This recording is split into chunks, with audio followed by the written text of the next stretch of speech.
Let's have a look at the table then, because you're right, Jamie. The start that they'd made was not a good start. And then there was questions about how they're going to get their form back, which they absolutely have done. I mean, look at that. Third in the table now, just 3 points away from Arsenal, 1 point away from Manchester City as well. Of course, they face Arsenal in their next game, which is going to be a really exciting one, isn't it? They're well and truly in the mix and they deserve to be there. And just one of the reasons for that, and just seeing that interview there, I get sort of reminiscence of Jose Mourinho, where he just gives you that belief. And if you're in that dressing room, when he goes into half-time, he's sort of giving you your tactics and saying that we've done wrong in the first half and giving you the belief to go out in the second half and do this game in, game out, the demands day in, day out the training ground.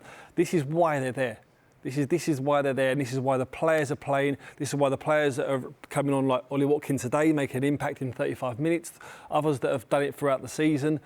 But the next few games, this could well and truly propel them. And listen, they have blown teams away in certain games this season, but like what, again, Ollie said there, they sit back, they restrict teams, they play a little bit sort of boring at times, in terms of what fans would want to see, compared to a Man City and an Arsenal.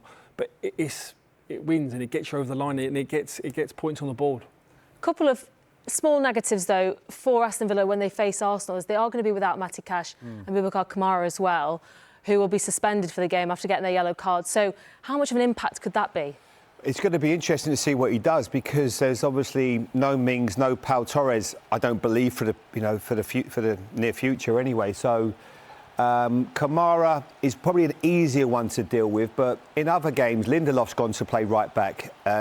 If you had a Pau Torres, that might be fine. But otherwise, the right back situation is going to be a really difficult one. And obviously, Arsenal, they're fantastic in those wide areas. So whoever he decides to play there, he always gets every decision right. So he'll find a way. You know, whoever has to play right back will have to come in and do a great job. But Matty Cash has been in such good form of late, so they could really miss him. Kamara in midfield does a great job, but he might end up finishing with like how he finished today. You know, with he can't finish with Kamara, but Nana and one other, maybe John McGinn comes in alongside him. So I don't see that as a major problem. But right back certainly will be one that he'll have his thinking cap on with his team, looking at what way we can make sure whoever the left winger is of Arsenal, how we can nullify them and stop them causing any problems.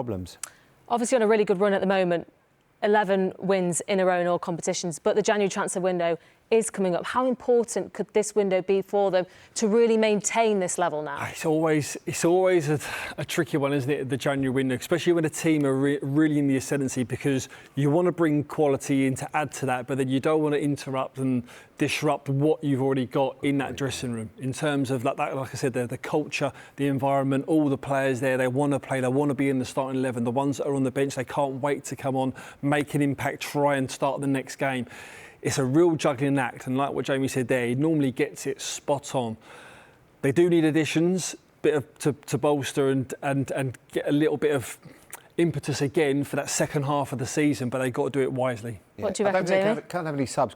There's no more loans, I don't believe. I think they've used all their loans. Obviously, Elliott hasn't quite worked out as a loan.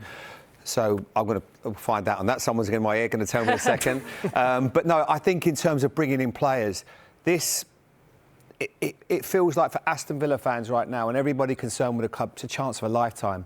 And you'd be kicking yourself if there is an opportunity. I mean, last year they utilised it brilliantly, didn't they? They brought in Marcus Rashford and from Spain, Asensio was a great signing. So that was really good. So if there are options to bring in players, be it by having to spend money and you feel this might get us across the line and win a title with Aston Villa, you think you'd have to go for it. You'd have to gamble.